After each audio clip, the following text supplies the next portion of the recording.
સદગુરુ વરસમરામ મહારાજ, ગુરુ અભયશંક મહારાજ, નિર્વાણ સંત વધારેલા હરિગુરુ સંત સરસ આજનો યોગ આપણને મળ્યો. આ કાણોદરની પાવન ધરતી જ્યાં મહાપુરુષોનો સતત ગહારો અને જેની સતત છાયા હોય જેવા અમારે વસરામ બાપુ, ટૂંકમાં જ હમણાં મોટો મહિમા થયો છે ગુરુ મહારાજનો. એ બાપુની અસીમ કૃપા અને પોતાની મહેનત, સદગુરુ જ્ઞાન બધાને સરખું આપે. જેમ એક વિદ્યાર્થી ભણવા જાય એટલે શિક્ષક પાટિયામાં સરખું લખે, અહીંયા ભણવાવાળા વિદ્યાર્થી ઘણા બધા બેઠા હોય, પણ કોઈ જજ થાય, કોઈ વકીલ થાય, કોઈ ડોક્ટર થાય, કોઈ એન્જિનિયર થાય. બરાબર મેળ જેને ના પડ્યો એ ભેંસો પણ ચાલે. આ સદગુરુનું જ્ઞાન એવું છે કે જેને લક્ષ્ય રાખે. એમ અમારા અભયસિંહ બાપુ, જે ગુરુ મહારાજ આપણે અભયસિંહ બાપુનું, એમની પંજો આવ્યો બાપુના ઉપર અને એમને મહેનત કરી છે. અને મહેનત કરીને આજે વૃક્ષ મોટું થયું, ઘણો બધો શીતળ છાયો. આપણને હમણાં થોડા દિવસ પછી કેટલો બધો મોટો મહિમા થયો.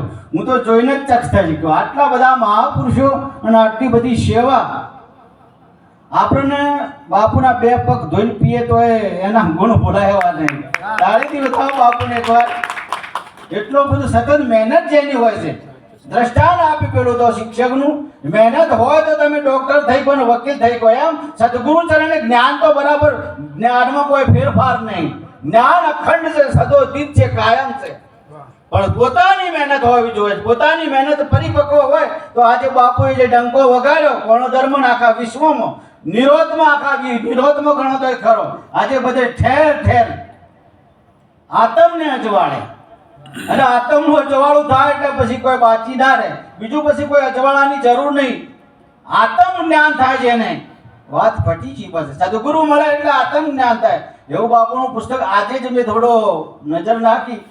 શરૂઆત જ એવી કરી છે બાપુએ, શું વાત જ કરીએ આપણે. જેમ કહેવત નહીં કે છોકરું પાયણામાં ને વહુ બાયણામાં, એમ એક જ નજર પહેલા જ શરૂઆતમાં પુસ્તકમાં નાખીને શું વાત કરીએ બાપુની. શું એમનું લખાણ છે. ધન્યવાદ છે, કોટી કોટી વંદન છે અમને.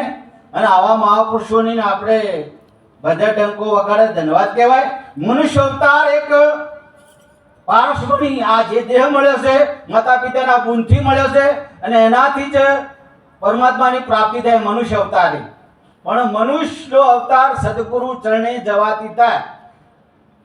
આ પોષ તત્વનું શરીર એ માતા પિતાના ગુણથી મળ્યું છે. પણ જે તમારું આ પ્રાગટ્ય સદગુરુ ચરણે થાય, તન મન ધન શીશ અર્પણ કરીએ અને પોતાના સ્વરૂપની ઝાંખીથી સદગુરુ કરાવે. બીજો કોઈ કરાવી ના શકે. મોટો ડોક્ટર હોય, વકીલ હોય, જજ હોય કે ગમે એટલો હોશિયાર માણસ હોય, કદાચ નરેન્દ્ર મોદી હોય ને, એનું કામ નહીં આવી. એક સાઈડમાં ભલે વડાપ્રધાન આખા દેશનો રાજા બનેલો. મારો કહેવાનો આ છે સદગુરુ સિવાય, જો વસરામ બાપુ સિવાય કોઈની તાકાત નહીં કે પોતાના સ્વરૂપની ઝાંખી કરી શકે. હું કોણ ને હરી કેવા, એ તો સદગુરુ કરાવે. અને એની ખબર પડે ત્યારે જ તમારું જીવન પરિવર્તન થાય. જાણે મુझे मेरी हस्ती कहाँ लेके आई, सिवा मेरे अपने कहीं कुछ नहीं. આ જ્ઞાન પ્રાપ્ત થાય પછી બીજો છે નહીં. મન તું અળગેરું ક્યો અથડાય, બીજો નહીં બોલતો. મન તું જાગીને જો તારા રૂપને, બીજો નહીં બોલતો. પણ સદગુરુનું જ્ઞાન મળે તારે એ સિવાય આ વાતની ખબર પડે એવી નહીં. માટે સદગુરુનું શરણું જેને નહીં સ્વીકાર્યું એને તો કોઈ વાર કરવા જેવી નહીં. કેમ કે આ જીવન એના માટે મળ્યું છે. અમારા કાતરા નિવાસી ચેન્જીરામ બાપુએ કીધું કે ભજન સૌને કરવાનું રે સંતોભાઈ, ભજન સૌને કરવાનું. આ માનવ દેહ દેવોને દુર્લભ ટાણું હરી ભજવાનું. જો આયેલો અવસર ચૂકી ગયા તો ફરી નથી મળવાનું. હરિનું નામ લેવું લેવરાવનું મોટું કામ. સેવન જો હરિનું નામ તમે સદગુરુ ચરણે ક્યાં હોય તો તમારી સતત આર્ય મહેનત હોવી જોઈએ કે બીજા જીવોના માર્ગે વાળી અને સતના માર્ગે લાવો. એ એમ વાણી એમ કહેવા માંગે છે. આવા જે મહાપુરુષો આજે સતત રાત દિવસ શાના માટે ઉજાગરા કરે કે કોક જીવ આ માર્ગે વળી જાય અને વળી જાય તો એનું જીવન ધન બની જાય અને એના માટે આ મનુષ્ય અવતાર મળે છે. વધારે ના બોલતા એક વાણી બોલી મારી વાણી પછી વિરામ કરું. સદગુરુ મહારાજનો જય.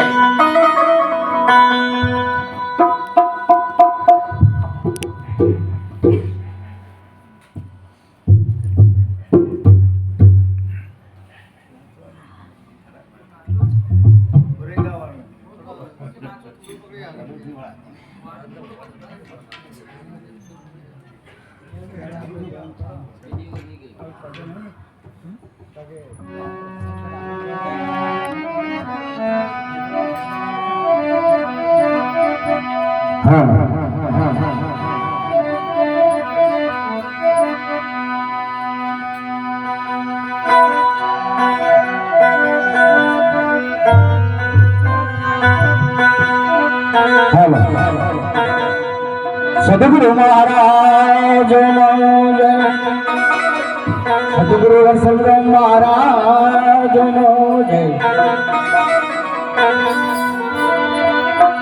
હે નામનગર નો ખંડમાજી, નામનગર નો ખંડમાં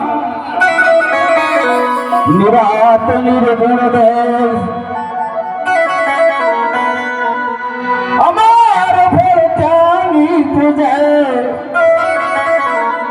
વર્ષ में गाने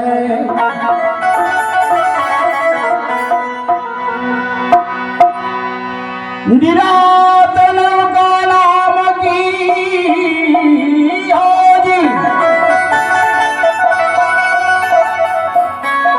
निरातन का नाम की तमाम सिया